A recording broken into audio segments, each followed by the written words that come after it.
அனைவருக்கும் வணக்கம். நம்ம தமிழ் ஸ்டாக் மார்க்கெட் யூடியூப் சேனலுக்கு சப்ஸ்கிரைப் பண்ணுற ஒவ்வொரு நல்ல உள்ளங்களுக்கும் நன்றி. நான் உங்கள் இலவசம் பேசுகிறேன் தமிழ் ஸ்டாக் மார்க்கெட் சேனல்லேருந்து. நீங்கள் இது வரைக்கும் பங்குச்சந்தையில் ட்ரேடிங் பண்ணுறதுக்காகவோ அல்லது இன்வெஸ்ட்மெண்ட் பண்ணுறதுக்காகவோ டிமேட் அக்கௌண்ட் ஓப்பன் பண்ணலன்னா இந்த வீடியோ கீழே நான் லிங்க் கொடுத்துருக்கேன், ஓப்பன் டிமேட் அக்கௌண்ட்டுன்னு. அந்த லிங்க்கை கிளிக் பண்ணி நீங்கள் டிமேட் அக்கௌண்ட் ஓப்பன் பண்ணிக்கலாம். அப்படி இல்லைனா நம்ம சேனல் பார்லேயே நான் மேலே கொடுத்துருக்கேன் ஓப்பன் டிமேட் அக்கௌண்ட்னு. ஸோ அந்த லிங்க்கையும் நீங்கள் கிளிக் பண்ணி டிமேட் அக்கௌண்ட் ஓப்பன் பண்ணிக்கலாம். நம்ம இந்த வீடியோவில் MACD இண்டிகேட்டர் எப்படி யூஸ் பண்ணுறது அப்படிங்கிறத பார்த்தா நம்ம பார்க்க போகிறோம். அதாவது MACD இண்டிகேட்டருங்கிறது மூவிங் ஆவரேஜ் கன்வர்ஜென்ஸ் டைவர்ஜென்ஸ், இதனுடைய ஷார்ட்கட்டு தான் MACD அப்படிங்கிறது. பொதுவாகவே இதை ஆசிலேட்டர் அப்படின்னு சொல்லுவாங்க. ஆக்சுவலி நான் சொல்லியிருக்கேன் இண்டிகேட்டர்னா என்ன, ஆசிலேட்டர்னா என்ன அப்படின்னு சொல்லிட்டு ஒரு வீடியோ போட்டிருக்கேன். அந்த வீடியோ பார்க்காதவங்க நான் இந்த வீடியோ கீழே டிஸ்கிரிப்ஷனில் லிங்க் கொடுக்குறேன், அந்த வீடியோ போய் பாருங்கள். அப்போ தான் உங்களுக்கு ஆசிலேட்டர்னா என்ன, இண்டிகேட்டர்னா என்னன்னு சொல்லி உங்களுக்கு புரியும். பட் இருந்தாலும் பொதுவாகவே எல்லாமே நம்ம ஆசிலேட்டரும் சரி, நம்ம இண்டிகேட்டர்னு சொல்லி பழகிட்டோம். ஸோ அதனால் நம்மளும் இண்டிகேட்டர்னு சொல்லலாம். அதனால் ஒன்றும் பிரச்சனையும் கிடையாது. இந்த MACD இண்டிகேட்டரை நம்ம இன்ட்ராடேவுக்கும் சரி, short term trading, positional trading, இந்த இதுக்கெலாம் நம்ம பயன்படுத்த முடியும். இது பார்த்தீங்கன்னா ஒரு 100% பர்ஃபெக்டான ஒரு இண்டிகேட்டர் கிடையாது. இதை மட்டும் நீங்கள் யூஸ் பண்ணி ட்ரேடிங் பண்ணாதீங்க. சப்போர்ட்டுக்கு ஏதாவது இன்னொரு இண்டிகேட்டர் யூஸ் பண்ணிக்கிட்டு உங்களுக்கு ரொம்ப யூஸ்ஃபுல்லாக இருக்கும். இது பார்த்தீங்கன்னா சம்டைம்ஸ் ராங் கால்குலேஷன் கூட காட்டக்கூடிய வாய்ப்புகள் இருக்குது. ஸோ அதையும் பார்த்துக்குங்க. சரி, வாங்க நம்ம இந்த MACD இண்டிகேட்டர் என்ன அப்படின்னு சொல்லிட்டு எப்படி யூஸ் பண்ணணும் நம்ம சார்ட்டில் அப்படிங்கிறத ஃபுல்லாக பார்க்கலாம். அதுக்கு முன்னாடி இது வரைக்கும் நீங்கள் நம்ம தமிழ் ஸ்டாக் மார்க்கெட் சேனலை சப்ஸ்கிரைப் பண்ணலன்னா இந்த வீடியோக்கு கீழே இருக்க ரெட் கலர் சப்ஸ்கிரைப் பட்டனை அழுத்தி சப்ஸ்கிரைப் பண்ணிக்கங்க. அப்படியே பக்கத்தில் இருக்க பெல் ஐக்கானையும் கிளிக் பண்ணிக்கங்க. அப்போ தான் நம்ம சேனல் ஏதாவது புதுசாக வீடியோ போட்டால் உங்களுக்கு உடனுக்குடன் வந்துக்கிட்டே இருக்கும். சரி, வாங்க நம்ம இன்றைக்கி வீடியோக்குள்ளே போகலாம். இப்போ பார்த்தீங்கன்னா நான் $0 தான் உங்களுக்கு இந்த MACD இண்டிகேட்டர் காட்ட போகிறேன், எப்படி யூஸ் பண்ணுறது அப்படிங்கிறத பொறுத்து. ஸோ நான் இப்போ ICICI பேங்கோட சார்ட் எடுத்து வச்சுருக்கேன். ஸோ இது பார்த்தீங்கன்னா ஹவர்லி சார்ட்டு. இது பெருசாக்குவோம். $0 நீங்கள் MACD இண்டிகேட்டர் யூஸ் பண்ணுறது ரொம்ப ஈஸி தான். இப்போ தான் சார்ட் நம்ம எடுத்த பிறகு இங்கே பார்த்தீங்கன்னா இந்த ஸ்டடீஸ்னு ஒன்று இருக்கும். இந்த எவரோ மார்க்கை கிளிக் பண்ணுங்கள். கிளிக் பண்ணால் இங்கே எத்தனை இண்டிகேட்டர்ஸ் ஆசிலேட்டர் இருக்குது அப்படின்னு லிஸ்ட் இருக்கும். ஸோ நீங்கள் கீழே ஸ்க்ரோல் பண்ணும்போது உங்களுக்கு கீழே பார்த்தீங்கன்னா MACDன்னு இருக்கும். இதை கிளிக் பண்ணாலும் நீங்கள் MACD இண்டிகேட்டர் யூஸ் பண்ணிக்கலாம். அப்படி இல்லைனா ஸ்டடீஸ் போய்ட்டு சர்ச் பாரில் MACD நீங்கள் டைப் பண்ணும்போது ஆட்டோமேட்டிக்காக உங்களுக்கு MACD மேலே நிற்கும். ஸோ அதையும் கிளிக் பண்ணி நீங்கள் உள்ளே வரலாம். ஸோ இப்போ MACD கிளிக் பண்ண பிறகு இப்படி ஒரு இந்த மாதிரி ஒன்று ஓப்பன் ஆகும். இல்லை பார்த்தீங்கன்னா ஃபாஸ்ட் MA பீரியட், அதாவது மூவிங் ஆவரேஜ் 12 டேஸோட பீரியட் இது. அடுத்து ஸ்லோ MA பீரியட், மூவிங் ஆவரேஜோட பீரியட் பார்த்தா 26 டேஸு. சிக்னல் பீரியட் பார்த்தா 9 டேஸ் அப்படின்னு லிஸ்ட் இருக்கும். இதில் பார்த்தா இந்த பிளாக்ல இருக்குது பாருங்கள், இதான் MACDயோட லைனு. நீங்கள் தேவைப்பட்ட அந்த லைனை மாற்றுறதுனால நீங்கள் மாற்றிக்கலாம். இப்போ நான் எனக்கு பிடிச்ச மாதிரி ஜஸ்ட் ஒரு ப்ளூ கலர் நான் போட்டுக்கிறேன். ஜஸ்ட் இப்போ சிக்னல் லைன் பார்த்தீங்கன்னா ரெட் கலரில் இருக்குது. ஸோ அது இருந்தாலும் இருக்கட்டும். இந்த லைன் தான் சிக்னல் லைனுங்கிறது. தேவைப்பட்டால் நீங்கள் யூஸ் பண்ணிக்கலாம். அடுத்து பார்த்தீங்கன்னா இன்க்ரீசிங் பார், அது க்ரீன் கலரில் இருக்குது. இந்த ரெட் அண்ட் க்ரீன் இந்த பார் இருக்குது பாருங்கள், இது ஹிஸ்டோகிராம் அப்படின்னு சொல்லுவாங்க. ஸோ இதுக்கான கலர் தான் இது. நம்ம டிஃபால்ட்டாகவே இது இருக்கட்டும். ஸோ நம்ம சிக்னல் லைனை மட்டும் நம்ம சேஞ்ச் பண்ணுறோம். சிக்னல் லைன் நான் ஜஸ்ட்டு வேறு நல்ல ப்ளூ கலருக்கு டார்க் ப்ளூக்கு மாற்றிக்கிறேன். ஸோ தேவைப்பட்டால் நம்ம சிக்னல் லைனோட கலரை நம்ம சேஞ்ச் பண்ணிக்கலாம். சேஞ்ச் பண்ணிட்டேன். ஸோ இப்போ டன் கொடுத்துருவோம்.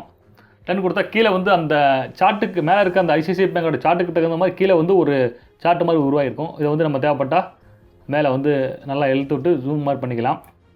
ஸோ இதில் இப்போ எப்படி ட்ரேடிங் பண்ணுறாங்க அப்படிங்கிறத நமக்கு மிகவும் முக்கியமாக தெரிஞ்சுக்கணும். சொன்ன மாதிரி இன்ட்ராடேவாக இருக்கட்டும், அல்லது பொசிஷனல் ட்ரேடிங்காக இருக்கட்டும், அல்லது ஷார்ட் டேர்ம் ட்ரேடிங்காக இருக்கட்டும், எப்படி ட்ரேடிங் பண்ணுறாங்க அப்படிங்கிறதா இதில் மிகவும் முக்கியமானது. இல்லை, எனக்கு தெரிஞ்சு நிறைய வகையில் பண்ணுறாங்க. ஆனாலும் நம்ம சப்ஸ்கிரைபர்ஸ்க்கு மேக்ஸிமம் ஒரு ரெண்டு வழிகளை மட்டும் நீங்கள் தெரிஞ்சுக்கிறது மிகவும் யூஸ்ஃபுல்லாக இருக்கும். இந்த MACD இண்டிகேட்டர் பொறுத்தளவு நான் ஆல்ரெடி சொல்லியிருக்கேன், MACDங்கிறது ஒரு ஆசிலேட்டர் தான். பட் நம்ம எல்லாமே இண்டிகேட்டர்னு சொல்லி பழகினால நம்ம இண்டிகேட்டர்னே சொல்கிறோம். சரிங்களா? அதை ஞாபகத்தில் வச்சுக்கிங்க. ஃபஸ்ட்டு ஸ்டைல் எப்படி அப்படின்னா, இங்கே பார்த்தீங்கன்னா தெரியும், இந்த ஹிஸ்டோகிராம் பாரை யூஸ் பண்ணி ட்ரேடிங் பண்ணுவாங்க. எப்படி அப்படின்னா, இந்த ஹிஸ்டோகிராம் பார் எப்போ இந்த லைன் இருக்குது பாருங்கள், சென்டர் லைன் மாதிரி, இந்த லைனை தொடுதோ இந்த இடத்துல பை பண்ணுவாங்க. ஸோ இந்த ஹிஸ்டோகிராம் பார் எப்போ திரும்பவும் ரெட் கலரில், க்ரீன் கலரில் ரெட் கலருக்கு மாறுதோ அப்போ செல் பண்ணுவாங்க. ஸோ இந்த மாதிரி தான் இந்த அதிகமாக ட்ரேடிங் பண்ணுறவங்களாம் ட்ரேடிங் பண்ணுவாங்க. ஒரு நாளைக்கு அதாவது இந்த லைக் தட்டு ஸ்கேல்பிங், அதாவது ஒரு நாளைக்கு 4-5 தடவை ட்ரேடிங் பண்ணுறவங்க எல்லாமே உடனுக்குடன் லாபம் பார்க்குறவங்க இந்த மாதிரியான ட்ரேடிங்லாம் பண்ணுவாங்க. அது மாதிரி இந்த மாதிரி ரெட் கலர் உருவாகிடுச்சுன்னா அவங்க என்ன பண்ணுவாங்க அப்படின்னா திரும்ப இந்த இடத்துல வந்து செல் பண்ண ஆரம்பிச்சிடுவாங்க. செல் பண்ணிவிட்டு திருப்பி இந்த எந்த இடத்துல க்ரீன் கலர் வருதோ அது வரைக்கும் வெயிட் பண்ணி திருப்பி இந்த இடத்துல வந்து பை பண்ணுவாங்க. ஸோ இந்த மாதிரி மாறி வந்து அவங்க வந்து இந்த ஹிஸ்டோகிராம் பாரை வந்து இந்த பாரை யூஸ் பண்ணி க்ரீன் கலர் ரெட் கலர் பாரை யூஸ் பண்ணி அவங்க வந்து ட்ரேடிங் பண்ணாங்க. இது வந்து ஒரு ஸ்டைலு.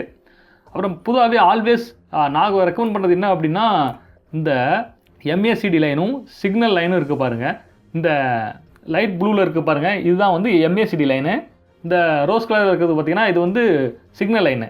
இந்த 2 லைனும் இந்த லைனுக்கு பாருங்கள், இந்த லைனுக்கு மேலே, இந்த சென்டர் லைனுக்கு மேலே எப்போ வந்து டச் ஆகுதோ அப்போ வந்து நம்ம வந்து செல் பண்ணணும். திரும்பவும் எப்போ வந்து இந்த சென்டர் லைன் இருக்குது பாருங்கள், இந்த சென்டர் லைனுக்கு கீழே வந்து டச் ஆகுதோ அப்போ வந்து நம்ம வந்து அதை வந்து பை பண்ணணும். ஸோ இப்போ இந்த லைனில் பாருங்களேன், இந்த லைனில் வந்து இந்த இடத்துல வந்து இந்த இடத்துல ரெட் கலரில் காமிக்குது.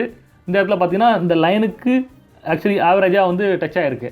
ஸோ இந்த மாதிரி இடத்துல நம்ம வந்து பையோ பண்ணக்கூடாது. ஏன்னா இந்த சென்டர் லைனுக்கு நேராக வந்து கரெக்டாக அந்த சிக்னல் லைனும் இந்த மூவிங் ஆவரேஜோட ப்ளூ லைனும் வந்து டச் ஆச்சுன்னா நீங்கள் எந்த ஒரு டிசிஷன் எடுக்காதீங்க. ஏன்னா அது வந்து அப்பில் போகுமா டவுனில் போகுமா அது வந்து நம்மளால் வந்து ப்ரெடிக்ட் பண்ண முடியாது. ஸோ எல்லாமே என்ன நினைப்போம், இந்த சிக்னல் லைனை வந்து அப்பில் காட்டுது, இதே மாதிரி இந்த மூவிங் ஆவரேஜோட அந்த ப்ளூ கலர் லைனும் வந்து மேலே காட்டுது.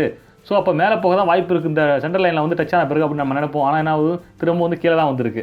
ஸோ அதனால தான் வந்து அடிக்கடி சொல்கிறது, இதை மட்டும் ஃபாலோ பண்ணாதீங்க, இதோட சேர்த்து இன்னொரு இண்டிகேட்டர் வந்து யூஸ் பண்ணுங்க அப்படின்னு நம்ம வந்து சொல்கிறது. இப்போ பாருங்கள், இந்த இடத்துல பாருங்கள், கரெக்டாக இந்த சிக்னல் ரோஸ் கலரோட சிக்னல் லைனும் ப்ளூ கலரில் இருக்கிற MACD லைனும் வந்து டச் ஆகிடுச்சு. இந்த இடத்துல நான் ஆல்ரெடி சொன்ன மாதிரி இந்த லைனுக்கு கீழே எப்போ டச் ஆனாலும் நம்ம வந்து பை பண்ணணும்னு சொல்லியிருக்கேன்.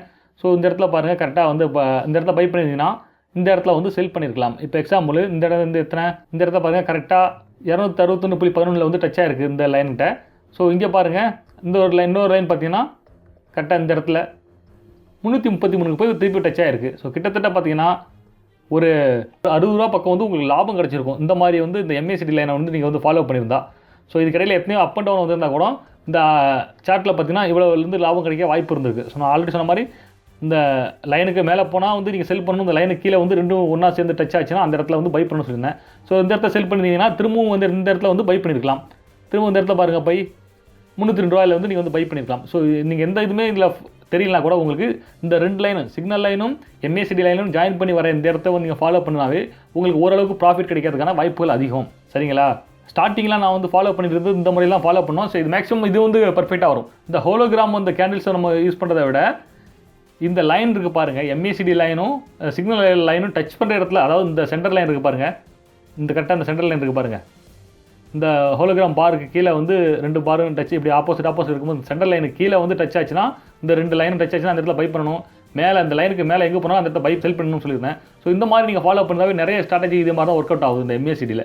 ஸோ இதை மட்டும் நீங்கள் வந்து பிகினர்ஸாக இருக்கும்போது ஃபாலோ பண்ணுங்கள் மறக்காமல். இது பார்த்தீங்கன்னா நான் வந்து 1 டேவுக்கான சார்ட் கொடுத்துருக்கேன். இதை நீங்கள் தேவைப்பட்டால் வந்து 5 மினிட்ஸ்லேருந்து 15 மினிட்ஸ். ஸோ இது வேணாலும் நீங்கள் வந்து போட்டு இதை வந்து யூஸ் பண்ணி பார்க்கலாம். இப்போ நம்ம தேவைப்பட்டால் வந்து வேறு ஒரு சார்ட் வேணால் எடுத்து பார்க்கலாம். இப்போ ரிலையன்ஸோட சார்ட்டை இப்போ பார்த்தீங்கன்னா நான் வந்து ரிலையன்ஸ் வந்து எடுத்திருக்கேன், ரிலையன்ஸோட சார்ட்டு. இதில் பார்த்தாலும் தெரியும், இதுலேயும் நான் வந்து MACD தான் யூஸ் பண்ணியிருக்கேன். வேறு எந்த ஒரு இண்டிகேட்டர் நான் வந்து இதில் யூஸ் பண்ணல, டாப்லேயும் சரி. ஸோ இதில் பார்த்தீங்கன்னா இந்த இடத்த பாருங்கள், இங்கே வந்து நம்ம ஆல்ரெடி நம்ம சொன்ன ஸ்ட்ராட்டஜி இந்த MACDயில் பார்த்தீங்கன்னா இந்த சென்டர் லைனுக்கு கீழே வந்து இந்த MACDயும் சிக்னல் லைனும் டச் பண்ணால் பை பண்ண சொல்லியிருந்தோம். இப்போ பார்த்தீங்கன்னா இந்த இடத்துல பை பண்ணியிருக்கணும், கிட்டத்தட்ட 1092 வந்து பை பண்ணியிருக்கணும். செல் எங்கே பண்ணியிருக்கணும், இந்த இடத்த டச் ஆகுது பாருங்கள், கரெக்டாக 1137 வந்து நீங்கள் வந்து செல் பண்ணணும்.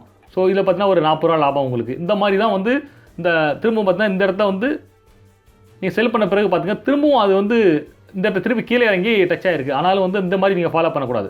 இப்போ பாருங்கள், இதுக்கு மேலே போகும்போது திருப்பி இங்கே இங்கே ஒரு இடத்த டச் ஆகிருக்கு, திருப்பி மேலே ஒரு டச் ஆகி திரும்பவும் இங்கே ஒரு டச் ஆகிருக்கு, திரும்ப கீழே இறங்கியிருக்கு. ஸோ இந்த மாதிரி நீங்கள் வந்து ஃபாலோ பண்ணக்கூடாது. இதை வந்து நான் சொன்ன மாதிரி இந்த லைனுக்கு கீழே வரும்போது எப்போ டச் பண்ணாலும் சரி அந்த இடத்த பை பண்ணுங்கள். இந்த லைனுக்கு மேலே போகும்போது எப்போ டச் பண்ணாலும் அந்த இடத்த செல் பண்ணுங்கள். திரும்பவும் வந்து இந்த லைனுக்கு கீழே வந்தால் மட்டும்தான் நம்ம வந்து பை பண்ணணும். இந்த லைனுக்கு மேலே திருப்பி போய் டச் பண்ணால் அந்த இடத்த பை பண்ணக்கூடாது. இப்போ பாருங்கள், இந்த இடத்த பை பண்ணி திருப்பி மேலே போக நினச்சிருந்தாலும் சரி, திரும்பவும் என்ன ஆகும், திரும்ப கீழே வந்துருச்சு. ஸோ இதனால தான் நான் சொல்கிறது, இந்த லைனுக்கு கீழே இந்த சென்டர் லைன் இருக்குது பாருங்கள், இந்த ஹோலோகிராமுக்கு கீழே ஆப்போசிட் இருக்குது பாருங்கள், இதுக்கு கீழே வந்தால் நம்ம வந்து பை பண்ணணும், மேலே வந்தால் செல் பண்ணணும்னு நான் வந்து அடிக்கடி சொல்லிட்டு இருக்கேன்.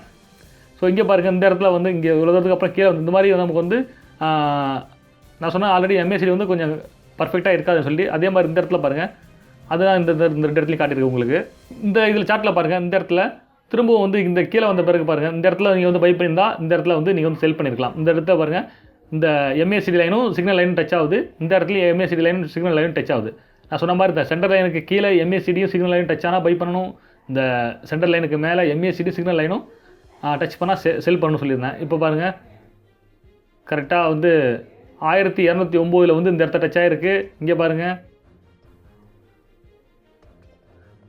1304 வந்து இங்கே வந்து டச் ஆகிருக்கு. அப்போ 100 ரூபா வந்து உங்களுக்கு கிட்டத்தட்ட வந்து லாபத்தை வந்து இந்த MACD நீங்கள் ஃபாலோ பண்ணியிருந்தால் லாபத்தை கொடுத்துருக்க வாய்ப்புகள் அதிகம்.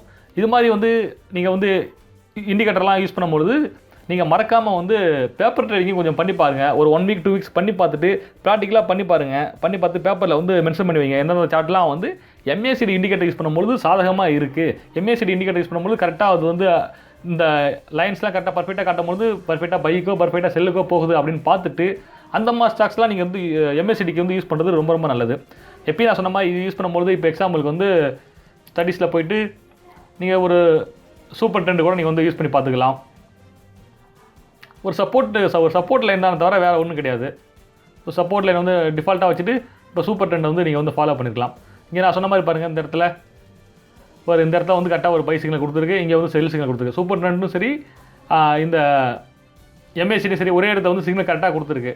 ஸோ இந்த மாதிரி நீங்கள் வந்து யூஸ் பண்ணும்போது உங்களுக்கு வந்து ஒரு கன்ஃபர்மேஷன் வந்து கரெக்டாக இருக்கும். சரிங்களா? ஸோ இது 2 மட்டும் தான் நான் வந்து எக்ஸாம்பிளாக சொல்கிறேன். நீங்கள் தேவைப்பட்டால் இன்னும் வேறு எத்தனை இண்டிகேட்டர்ஸ்க்கோ உங்களுக்கு இதெல்லாம் யூஸ்ஃபுல்லாக இருக்கும்னு நீங்கள் நினைக்கிறீங்களோ நீங்கள் அதையும் வந்து யூஸ் பண்ணிக்கலாம். நீங்கள் ஏதாவது ஸ்ட்ராட்டஜி யூஸ் பண்ணிங்கன்னா அதுக்கு சப்போர்ட்டாக கூட இதை வந்து யூஸ் பண்ணி ஃபாலோ பண்ணுங்கள். சரிங்களா? ஸோ இன்றைக்கி இந்த வீடியோவில் நான் சொன்ன விஷயம் கண்டிப்பாக உங்களுக்கு பிடிச்சிருன்னு நினைக்கிறேன். பிடிச்சிருந்தா மறக்காமல் இந்த வீடியோக்கு வந்து லைக் பண்ணுங்கள், கமெண்ட் பண்ணுங்கள், உங்கள் ஃப்ரெண்ட்ஸ் எல்லாத்துக்கும் ஷேர் பண்ணுங்கள். நீங்கள் சப்ஸ்கிரைப் பண்ணது மட்டும் இல்லை உங்கள் நண்பர்கள்ட்டையும் சொல்லி மறக்காம நம்ம சேனலை சப்ஸ்கிரைப் பண்ண சொல்லுங்கள். Okay, thank you.